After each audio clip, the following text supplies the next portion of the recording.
Okay, good morning, everyone. I get to present with Honourable Robert Graham, who we're given sirhood today, because if they can give it to Elton John and other singers, don't you think we should give it to Robert Graham? So put it together for him.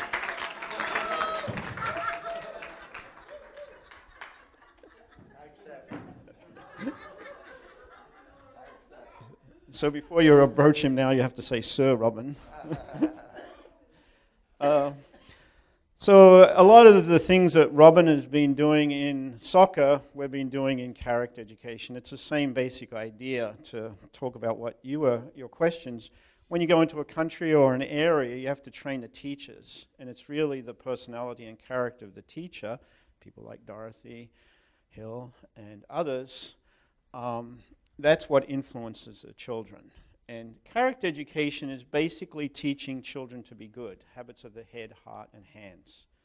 And it was developed by educators in America.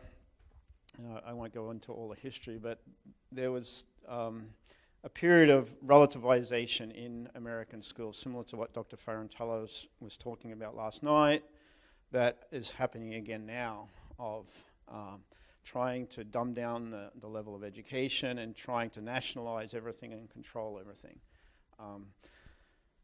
So the work that we've been doing started with this book here, Cultivating Heart and Character, and it's based a lot on the work that we did in the Soviet Union. How many people here worked in the Soviet Union? Okay, give it up for those people. It's the foundation of what we did in Russia. And all those workshops, they created a curriculum over there. And then from that, June and John Williams, and I'll pass this around, did a lot of research, Josie Howard, Tony Devine, and Dr. Wilson. And they worked on this text for a period of 5 grueling years. They had week-long workshops up here in different places, going through all the ideas. We passed it out to all of our contacts in education. They critiqued it, and then they went back and rewrote it. Dr. Lacona, who wrote the foreword for the book, said, who's considered the grandfather of character education in America, he said, I won't put a foreword in here until I agree with every word. So he raised the standard really high. So it forced the writers to go through it and really emphasize our ideas, Father's ideas, in a core way, in a way that can be understood, not using religious terminology, which is what a lot of the character educators have done. Now, character education is very broad. There's a liberal side of it, which is social emotional learning, and then there's a very more conservative side of it, and we're trying to create more a centrist side of it. But cultivating heart and character is the core theory behind everything that we've done. The next book that they did was this one, Educating for True Love, Explaining Father's Thought on Morality, Society, Family and Society. And that's more the religious version. So my goal, and I've been talking about this for about a decade now, my goal still is to create material from that, especially ultimately a curriculum, but also lecture manuals. We have lecture manuals from CHC, as we call it, and then from that we developed a whole curriculum that's been used internationally. Justin Oliver, for instance, has used it in many places around the world. So there's 2 sides of it. The character education is not religious. So you're clear. Why can't it be religious? Do American schools allow you to speak religiously? No, right? In most Western schools, you can't use religion.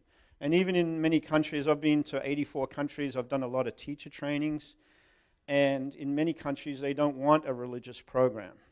They want a program that they can use. Like Play Soccer Make Peace, he can go into Jordan.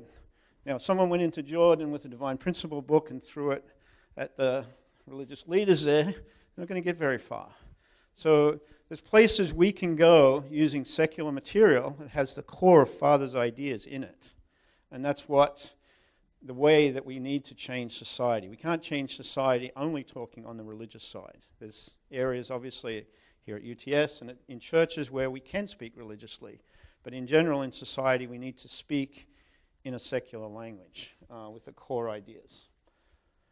So the curriculum has a lot of different parts. All the books are up the back here. And the curriculum was developed, again, from the one that they did in Russia that we started. They had a high school curriculum, and we took that as the core. And then we created a whole first grade through 12th grade curriculum. It's extremely easy to teach. The first curriculum is, the first book is based on Aesop's fables, and it's basically stories. And June and John and Dr. Wilson and others, what they did was they implanted a virtue in each story, but there's not a neon light coming on saying, this is about respect, or this is about honesty. It's hidden there in the story, and the teachers have to bring it out.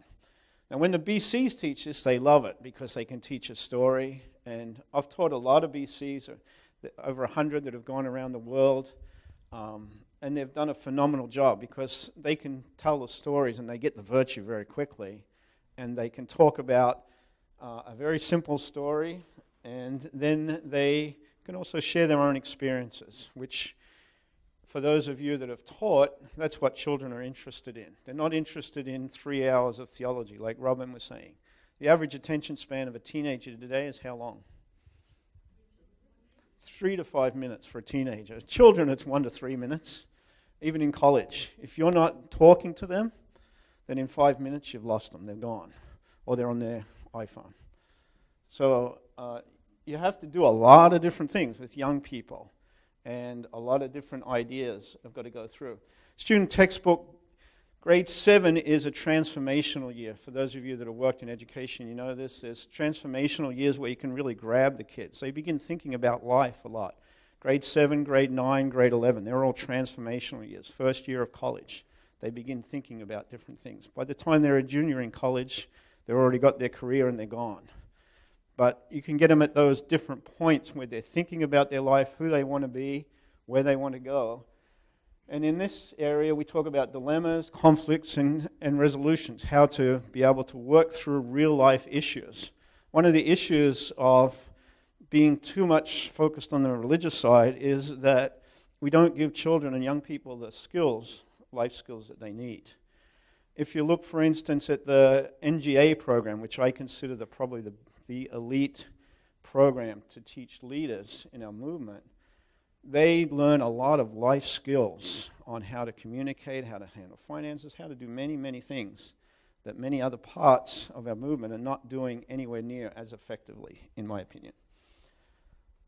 So again, the main element is to not only give them the cognitive elements, but also the emotional, but then how to do the right thing in real life situations. Student textbook 11 gets into leadership training, relationship and interpersonal communication skills. There's a lot of a lead into preparation for marriage, what long-term commitment looks like, citizenship, and environmental consciousness. Anyway, the books are up the back there. They're $10 each. And June is one of the main writers, again, of the books. What I did was I pulled together, when I worked in UPF, I pulled together different teachers from around the country. I worked with Christina Sayer, Poppy Ritchie, a lot of different people who are teachers in our schools, and they actually wrote the book, and June was the main editor of the books.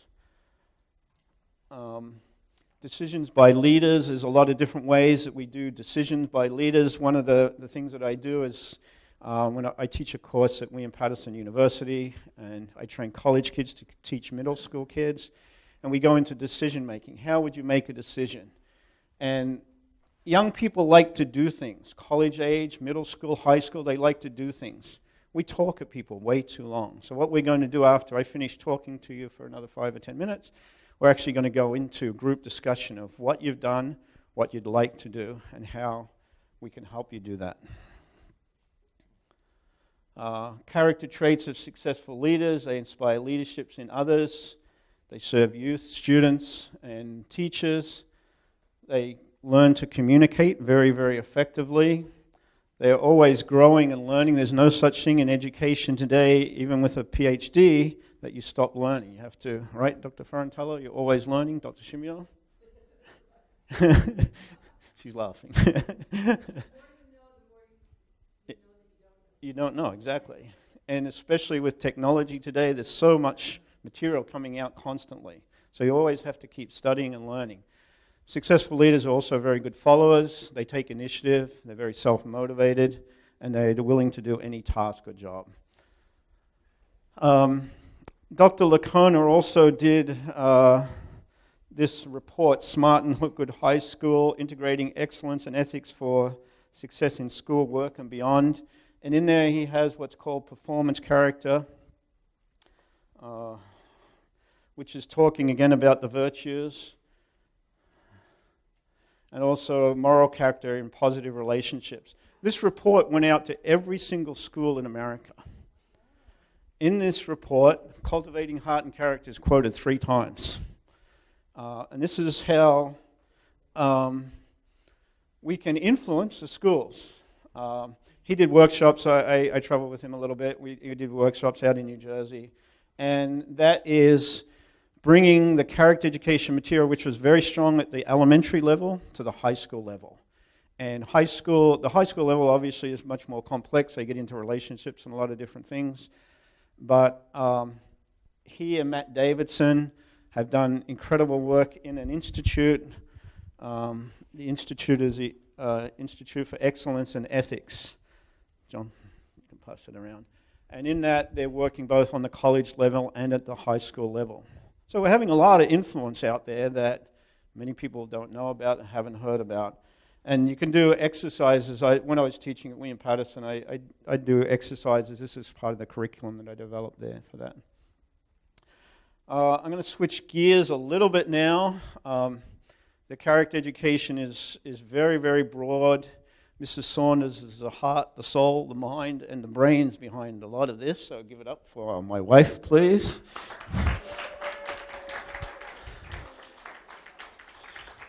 She's very quiet and shy. I'm the gregarious one. I tell people I'm the mouth and she's the heart and the brains. But there's a lot. She has a lot. She did another curriculum as well. It's in Spanish. For those of you that want to work in South America, she did it with a group called Alliance for the Family. That was the first one before we did Discovering the Real Me.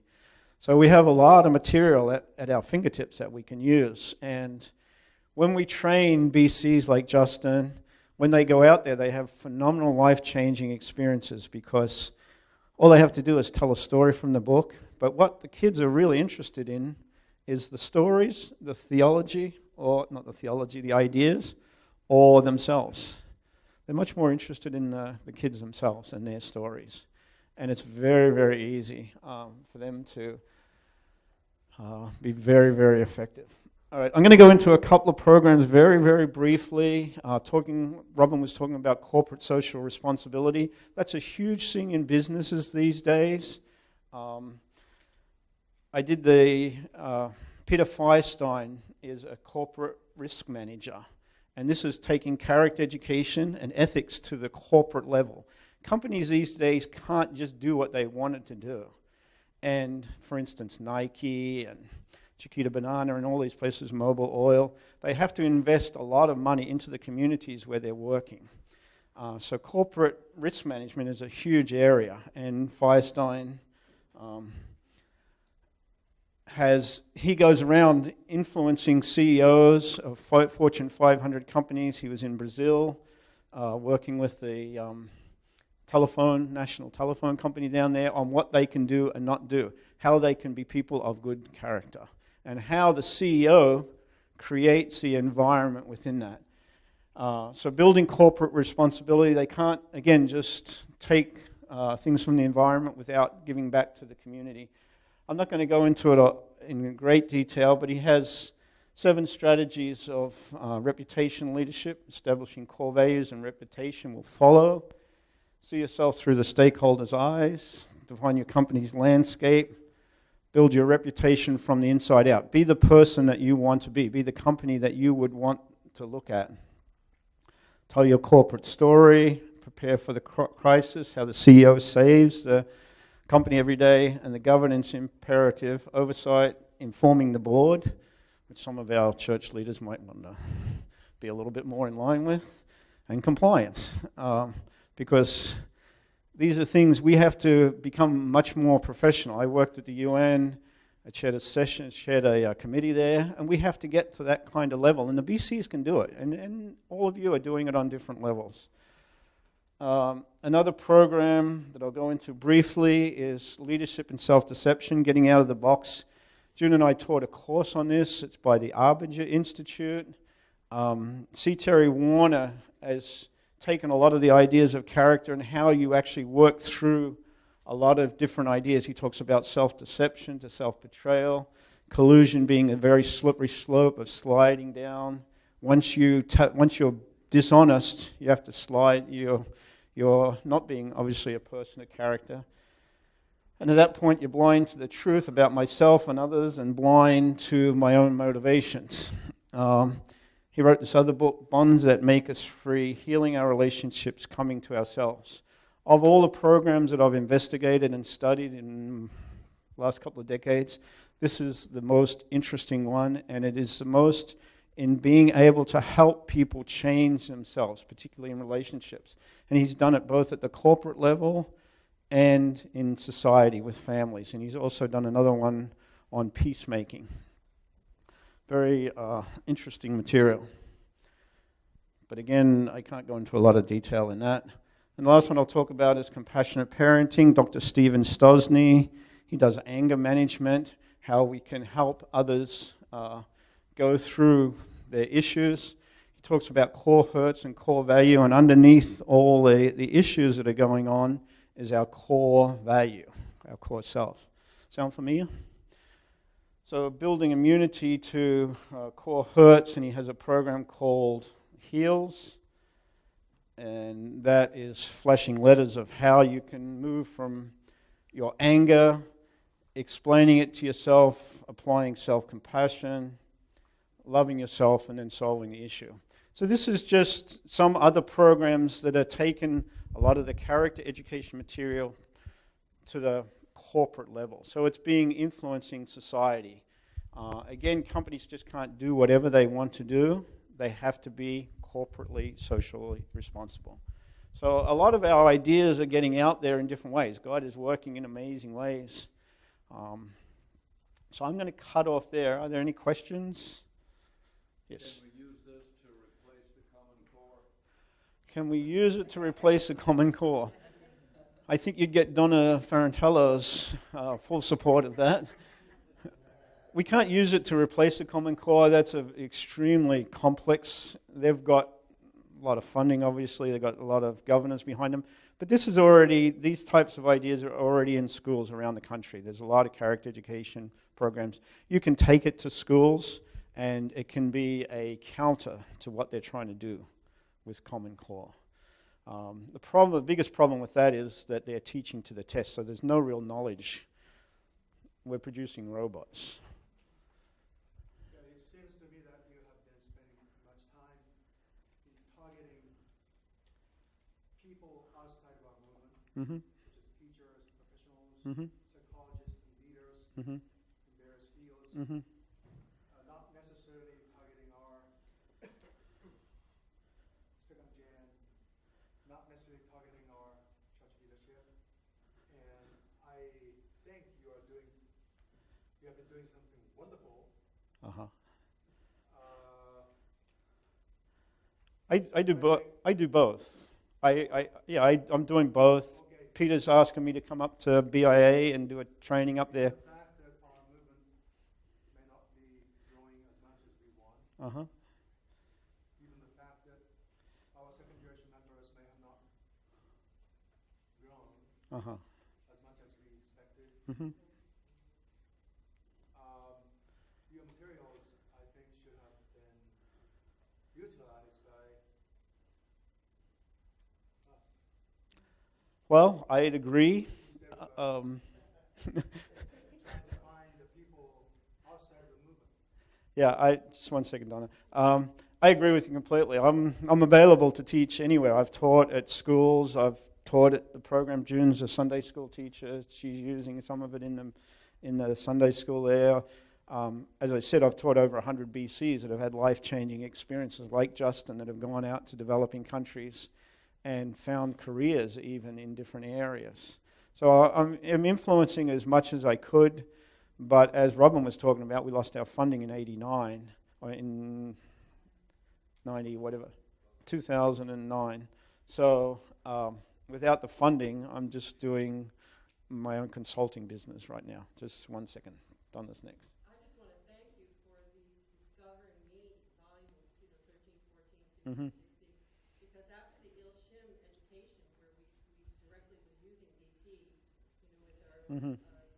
Small groups, Mm-hmm. Children change when they become teenagers. They do. So we would have a once-a-week family meeting, Mm-hmm. and we would read these Mm. books, Mm. go around, Mm-hmm. the daughter would read it, a chapter, Mm-hmm. a paragraph, and Mm-hmm.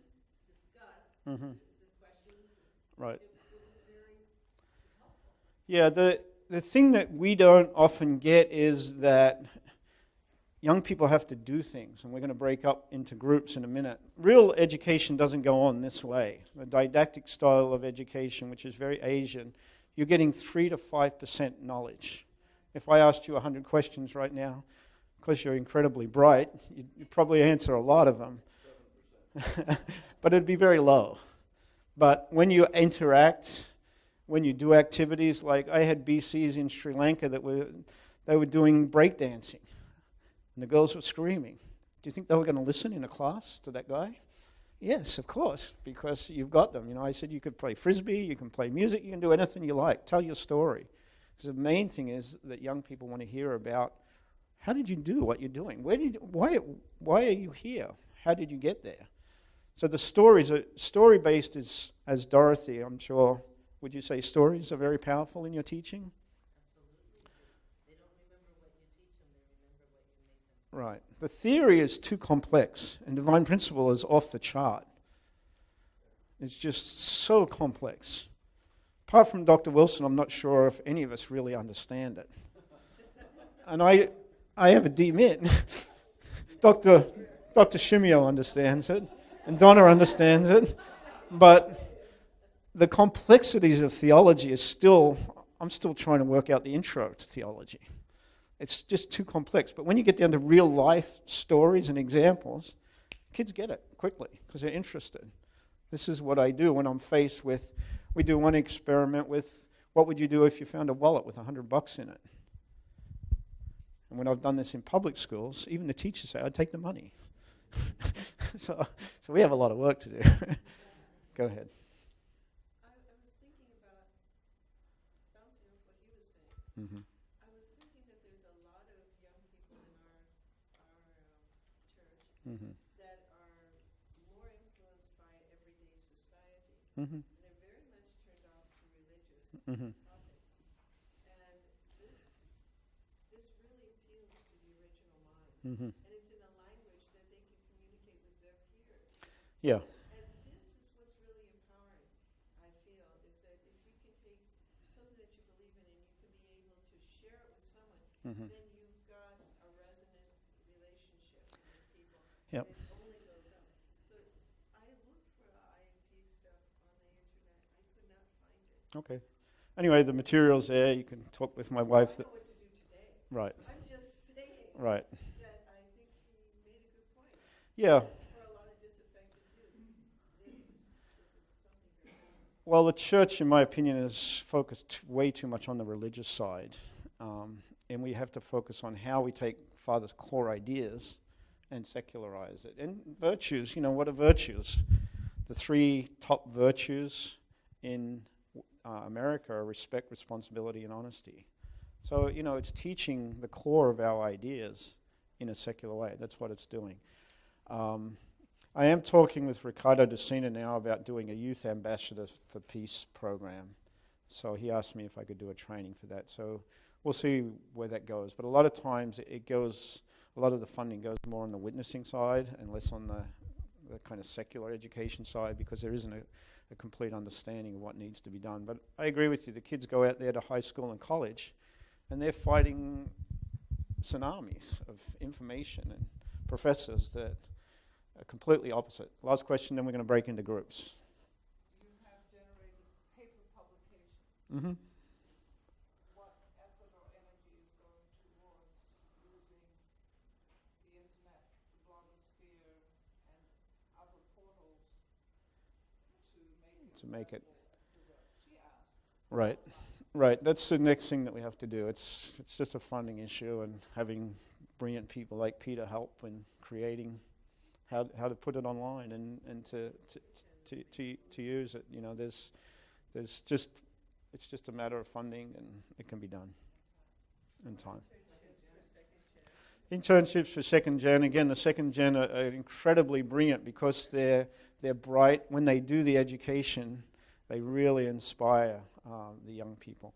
Okay, what I'd like to do right now is to break into groups of 5 or 6. So circle up around your area, and your discussion is going to be, what can I do to help in education using these types of materials, using the place Soccer Makes Peace? What have I done, and what would I like to do? So in each group, we need a facilitator. And the facilitator isn't someone that gives a lecture. The facilitator is someone